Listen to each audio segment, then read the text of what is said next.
If you have overcome your inclination and not been overcome by it, you have reason to rejoice. I'm never less at leisure than when at leisure, or less alone than when alone. If you have a garden and a library, you have everything you need.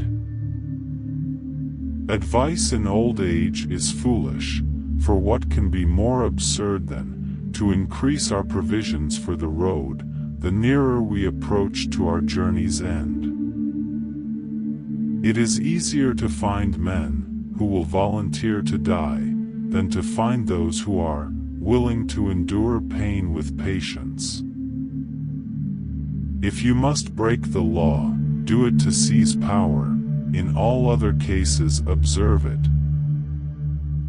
Those most moved to tears by every word of a preacher are generally weak and a rascal when the feelings evaporate.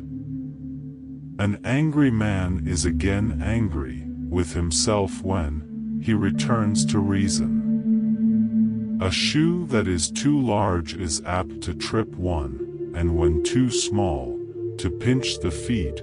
So it is with those whose fortune does not suit them.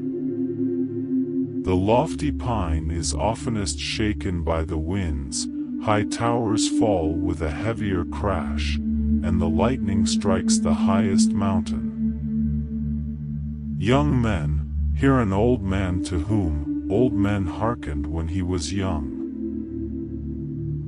Rome has grown since its humble beginnings that it is now overwhelmed by its own greatness. Every new beginning comes from some other beginning's end. There is no such thing as pure pleasure, some anxiety always goes with it. Say not always what you know, but always know what you say. The first and greatest punishment of the sinner is the conscience of sin. The gods conceal from men the happiness of death, that they may endure life.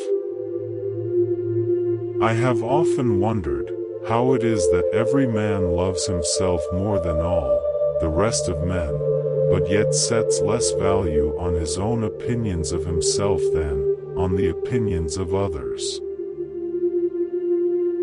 Another one of the old poets, whose name has escaped my memory at present, called Truth the daughter of time. If there is a God, whence proceed so many evils? If there is no God, whence cometh any good?